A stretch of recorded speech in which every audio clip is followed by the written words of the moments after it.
this video provided by Hamid Shorjaee, we're going to take a look at Tesla from inside and we're going to take a ride. As Hamid shows, take a look at how big the Tesla Cybertruck is compared to an average human height. So let's take a look at it and take a ride. Please subscribe to our channel and ring the bell to be notified when we upload our next video. Here's the Tesla Cybertruck ride. Is that like a Model 3? It's bigger than the Model 3, right? This is huge. This is bigger than what is this? This is the seat. Yeah, but it doesn't stop. This? Wait, does it go back? This is vegan leather. Is it Okay, let's notice that like Did you hear that? it's glass. This thing is I need this massive. video, man. Check out the bed. Oh my It's God. like all stainless steel back there. It is stainless steel. Oh wait, look, it looks like, see the writing? Okay.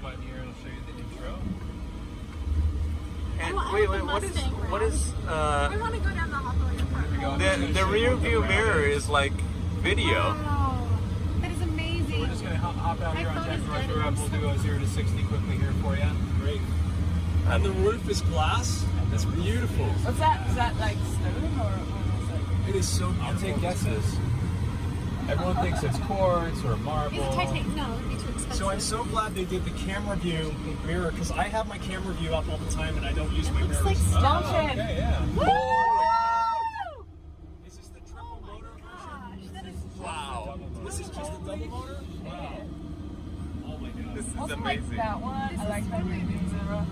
So is it the triple motor version available first or the double motor? I'm not sure actually. I think we'll have that closer to production. Okay. These stupid glasses So on. this one has the air suspension, so if we want it to soak up all the bumps or have lots of ground clearance, we'll lift it and then we'll It's The sweet. adaptive one like the new Raven Model S? exactly. Okay, sweet. And then if we want it to handle like a sports car, we lower the car and then we stiffen the dampers as well. I love it. If you look behind you, you can see the vault. So the reason why we did this is if the vault is closed with the tonneau, then you wouldn't be able to see out of the back. Wow. So this gives you a great view of everything behind us no matter what. So is the stainless steel in the dash as well? It is not. No. So everyone's trying to guess and you're not saying. This is paper. It's what? Paper. Paper. Super lightweight. Just curious, will the triple It does motor not have have side cameras, right? Currently doesn't have side view mirrors, but I think as we get towards production, we work on improving lots of different I aspects. hope they just leave them off. Are you just going to use videos for this? Wait, thing? really important question. Is it going to have It was track